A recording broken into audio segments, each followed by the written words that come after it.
2단 신천지가 최근 주요 일간지에 전면 광고를 게재하는 등 적극적으로 홍보에 나서고 있습니다. 2단 전문가들은 2단에 대한 인식이 부족한 비기독교인들이 신천지에 빠지는 사례가 늘고 있다며 각별한 주의를 당부했습니다. 문화선교연구원과 목회사회학연구소, 목회데이터연구소가 공동으로 올해 사회변화 트렌드를 살펴보고 교회의 방향을 제시하는 문화포럼을 열었습니다. 1인 가구 증가와 고령화, 디지털 기술의 발달 등을 주목했습니다. 기독교 작가 C.S. 루이스가 쓴 소설 스크루테이프의 편지를 각색한 뮤지컬이 이번 주말부터 무대에 오릅니다. 코로나19 확산으로 공연계가 위축된 상황에서 모처럼 새롭게 나온 공연 소식을 전해드립니다.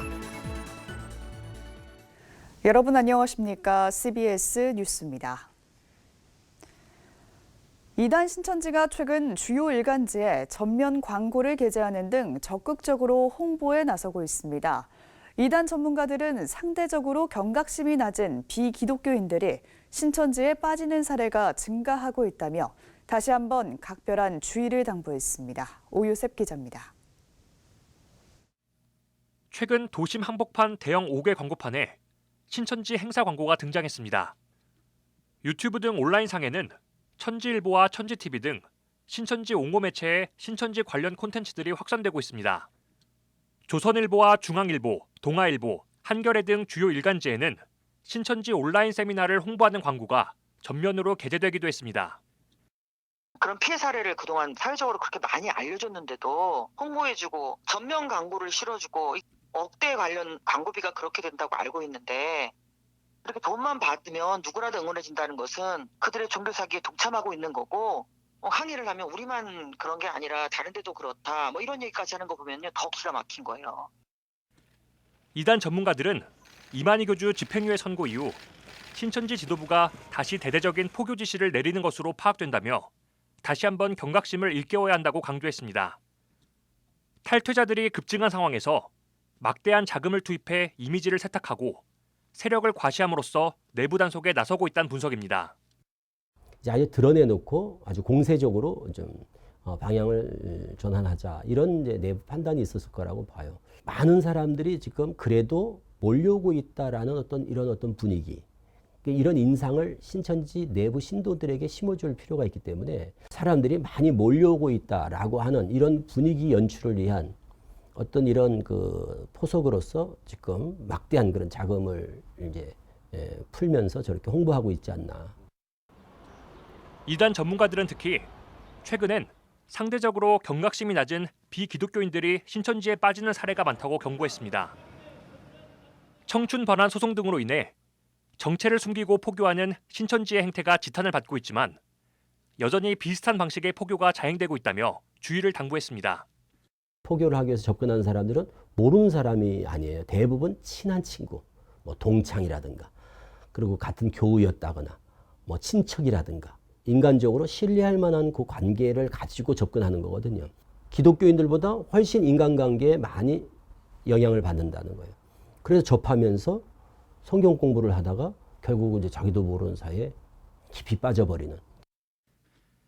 신천지 피해 가족들은 지금도 신천지로 인한 이혼과 가출, 학업 포기 등 피해가 계속 발생하고 있다며 신천지에 대한 경각심을 늦춰선 안 된다고 강조했습니다. CBS 뉴스 오요셉입니다.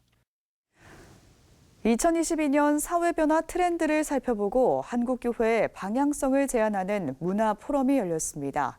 각계 전문가들은 1인 가구 증가와 고령화, 디지털 기술의 발달과 온라인 환경 등을 교회가 주목해야 할 사회 변화로 제시했습니다. 천수연 기자입니다.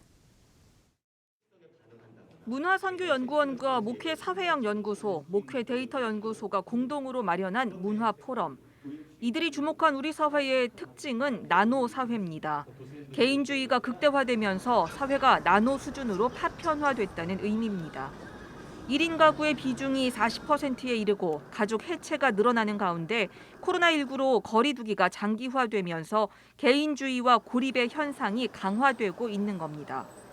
목회사회학연구소 조성돈 교수는 이런 현상 속에서도 사람들은 모이려는 욕구가 있다면서 소그룹 활성화를 위한 노력이 필요하다고 제안했습니다. 청년 세대인 MZ세대가 한국 사회문화를 주도하면서 교회 내부적으로도 MZ세대에 대한 관심이 높아졌습니다. 그런데 이번 포럼에서는 5060 세대를 주목했습니다. 지난 2020년 기준으로 65세 이상 인구는 813만 명, 전체 인구의 15.7%에 달했습니다. 앞으로 3년 뒤인 2025년에는 이 비율이 20%를 넘을 걸로 전망됩니다. 문화선교연구원 백광훈 원장은 5060 노년 세대는 현재 우리 사회 각 분야에서 다양한 영향력을 발휘하고 있다며 교회도 노년 세대를 단순히 돌봄의 대상으로만 보아선 안 된다고 지적했습니다. 점점 앞으로 많아질 것이기 때문에 그들을 어떤 교회 공동체 안에서 소통하고 함께할 수 있는 새로운 그릇들을 하루바삐 만들어야 된다라고 하는 것이죠. 이 밖에 온라인 디지털 생활이 확산되면서 빅데이터 분석에 대한 교회의 관심도 요구됐습니다. 교인들의 출결과 신앙 성숙도를 데이터화해 개개인에게 필요한 신앙 훈련 프로그램을 제안하는 등 새로운 사역의 가능성을 제시했습니다. CBS 뉴스 천수연입니다. 코로나19 확산으로 공연계가 다시 위축된 가운데 극단 조이피플이 어렵게 새 공연을 무대에 올립니다. 국내에서도 잘 알려진 기독교 작가 C.S. 루이스의 스크루테이프의 편지를 각색한 뮤지컬을 선보입니다. 송주열 기자입니다. 진짜 없다. 안 보여. 환자가 기도하는데 왜 원수가 없죠? 진짜 원수가 없으니까. 끊임없이 인간을 타락시켜온 악마들의 대화가 이어집니다. 원수는 우리의 전수는 우리의 인간은 우리의 인간은 우리의 sak사려 부추겨 유혹해 타락시켜. 신참 악마는 한 청년을 유혹하기 시작하고 자, 루이스 이렇게 편안하게 즐겨. 계속 편안하게. 원수 생각하지 말고 기도할 생각은 더더욱 하지 말고. 청년이 오히려 하나님을 찾게 되면서 고참 악마의 질책을 받게 되는데요. 국내외에 잘 알려진 기독교 작가 C.S. 루이스의 소설 스크루테이프의 편지가 뮤지컬로 찾아옵니다. 고참 악마 스크루테이프가 편지를 통해 신참 악마들에게 사람들이 하나님을 떠나게 할 방법을 알려주는 내용으로 인간의 본성과 유혹의 본질을 잘 담아냈습니다. 뮤지컬은 원작의 메시지를 충실히 담아내는 데 주력했습니다. 사악한 계략을 품고 있는 악마들의 모습은 경계는 해야 하지만 결코 두려워할 존재는 아님을 유쾌하게 보여줍니다. 악마들의 사악함과 전술도 보겠지만 이 작품을 즐겁게 보면서 뒤통수를 크게 맞으면서 긴장하고 갈 수 있는 그런 작품이 뮤지컬에 나타난 악마들의 유혹 방법은 지금의 현대인들도 현혹될 만합니다. 이 악마가 자꾸 이 인간을 면접에서 탈락하게 만들고 취직을 못하게 만들어서 자꾸 이 사람의 앞길을 막아서 이 사람이 심란하게 계속 고난을 겪게 만드는 장면도 있습니다. 그래서 그 공허함을 악마들이 어떻게 헤집고 들어가는지 그거에 의해서 그 마음에 하나님이 없기 때문에 거기에 흔들려서 사람이 넘어가는. 코로나19로 역대 가장 어려운 시기를 맞고 있다는 극단 조이피플은 관객이 줄어도 좋은 공연을 선보일 사명이 있다는 마음으로 이번 무대를 마련했다고 밝혔습니다. 어려울 때 와서 공연 봐주는 게 저희 공연장과 배우들이 살 수 있는 그 길인 것 같아요. 그래서 마음으로 응원도 좋지만 와서 행동으로 보여줄 때 저희 스크루테이프 편지가 용기를 갖고 더 좋은 작품으로 관객들에 다가갈 수 있는 시간이 될 것 같습니다. 한편 조이피플은 오는 3월 운영 중인 소극장 북촌 아트홀의 문을 닫기로 했습니다. 지난 2010년 개관 이후 11년 동안 다양한 기독교 공연으로 관객과 함께했지만 코로나19의 타격을 버티기엔 역부족이었습니다. CBS 뉴스 송주열입니다. 한국교회 총연합이 오늘 통합추진위원회 모임을 열고 이단 관련 대책회의에 파송할 위원 선정 작업에 착수했습니다.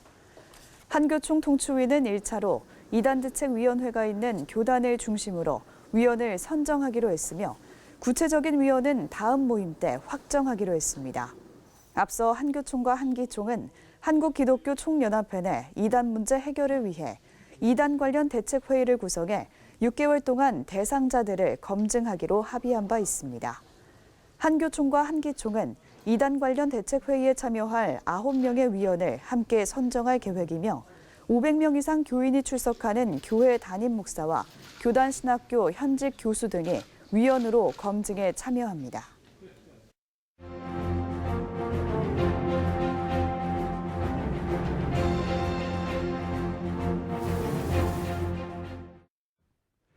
이민년 새해가 밝았습니다.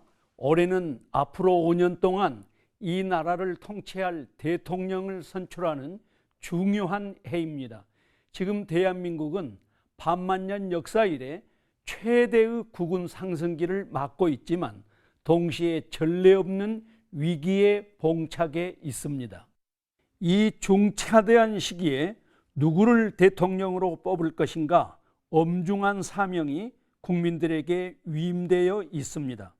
정치는 대통령 혼자서 하는 일이 아니기 때문에 집권 정당을 함께 고려해야만 합니다. 결코 쉬운 선택이 아닙니다. 그러나 기준이 분명하면 혼란스럽지 않을 것입니다. 하나님의 사람 다니엘은 우리의 정치적 선택을 돕는 위대한 스승입니다. 하나님의 정치, 곧 신정 정치에 익숙했던 다니엘은 하나님의 백성 이스라엘이 망한 꼴을 보았고 자신도 바벨론의 포로로 잡혀간 신세가 되었습니다. 그러나 다니엘은 이방 세계인 바벨론 제국에서도 탁월한 인물로 인정되어 최고의 엘리트 반열에 올랐습니다. 사람들은 다니엘이 역경을 뚫고 출세했다는 것은 기억하지만 다니엘이 거기 바벨론에서 어떤 영향력을 끼쳤는지는 생각하지 않습니다. 다니엘이 이방 세계였던 바벨론 제국에서 통치자의 반열에 오른 후에 어떤 영향력을 끼쳤을까요? 어느 날 다니엘은 제국의 최고 통치자인 느부갓네살 왕에게 불려갔습니다. 하나님께서 느부갓네살에게 경고하셨는데 아무도 그 뜻을 헤아리지 못했습니다. 오로지 다니엘만 하나님의 경고를 이해했고 왕에게 그 뜻을 거침없이 증언했습니다. 물론 예의를 갖춘 청원의 형식이었습니다. 다니엘 4장 27절입니다. 그런즉 왕이여 내가 아뢰는 것을 받으시고 공의를 행함으로 죄를 사하시고 가난한 자를 긍휼히 여김으로 죄악을 사하소서. 그리하시면 왕의 평안함이 혹시 장구하리이다 하니라. 다니엘은 통치자의 최고 덕목, 궁극적인 사명이 공의를 실현하는 것이라고 믿었습니다. 다니엘이 생각한 하나님의 공의는 가난한 자들을 긍휼히 여기는 것이 그 핵심이었습니다. 그런데 느부갓네살이 통치자의 근본 사명인 하나님의 공의를 실현하지 못한 것입니다. 가난한 자들의 부르짖음이 하늘에 상달된 것입니다. 그러니 왕이여 당신이 왕의 사명을 감당하지 못한 것을 회개하소서. 그리하시면 혹시 하나님의 용서가 임하시리라고 간청한 것입니다. 다니엘의 정치 철학이 이처럼 분명할진데 그가 통치자의 반열에 올랐을 때 바벨론 제국에 어떤 영향력을 끼쳤을까 하는 문제는 자명합니다. 에레미야 선지자도 예루살렘의 정의를 행한 자가 단 한 사람이라도 있으면 그 큰 성읍을 용서하시겠다고 하신 하나님의 뜻을 전했습니다. 동서고금을 막론하고 통치자의 지고지선의 사명은 강한 자나 약한 자나 부자나 가난한 자나 모두가 인간적인 품위를 유지하면서 함께 살아가는 사회 질서를 만드는 것이 창조주 하나님의 뜻입니다. 이번 대선에서도 이 땅의 정의를 실현할 수 있는 준비된 후보, 준비된 정당을 뽑아야 합니다. 성경적 정의의 핵심은 가난한 자들도 인간적인 품위를 유지하며 더불어 살아가는 사회적 기초가 형성되는 사회라는 것을 잊어서는 안 될 것입니다. CBS 논평이었습니다.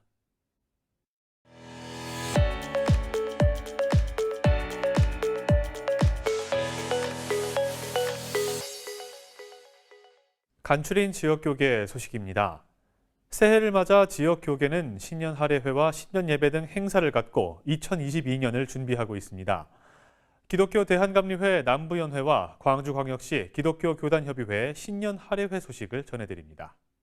기독교 대한감리회 남부연회가 신년 시무예배와 할애회를 열었습니다. 감리교 남부연회 강판중 감독은 신년 예배에서 복음의 능력으로 다시 일어나라라는 주제로 말씀을 전했습니다. 올해는 가야 될 방향이 무엇인지 다시 한번 재부팅해서 일으켜보는 겁니다. 전도도 일으키고 예배도 일으키고 우리의 사역도 일으키고 하나님 역사하신 우리 교회들마다 일어나야 됩니다.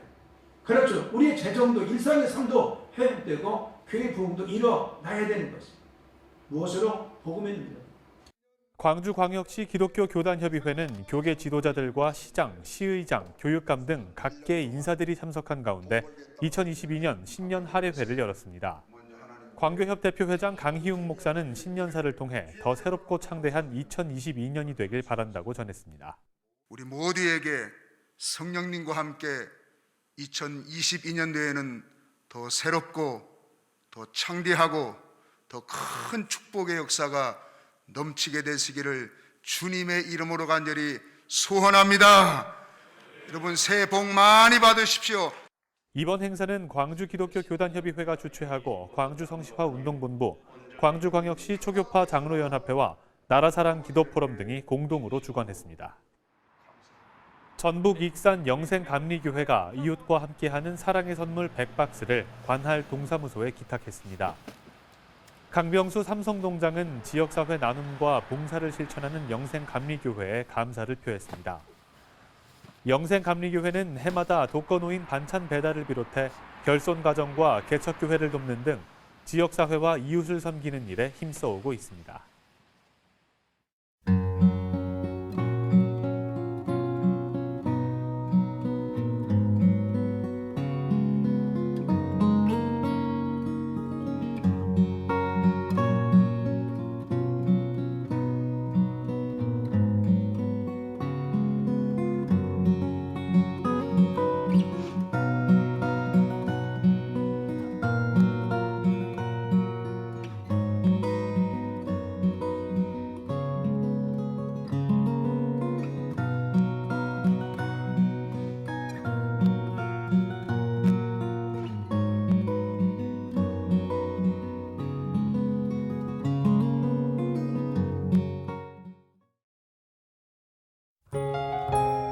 내일은 낮 동안 추위가 한풀 꺾이겠지만 전국 대부분 지역에서 초미세먼지 농도가 나쁨 수준까지 치솟겠습니다.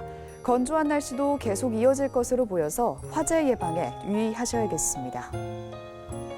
내일 아침 최저 기온은 영하 12도에서 영상 2도, 낮 최고 기온은 영하 3도에서 영상 11도로 예상됩니다. 이상으로 뉴스를 마치겠습니다. 함께해 주신 여러분 고맙습니다.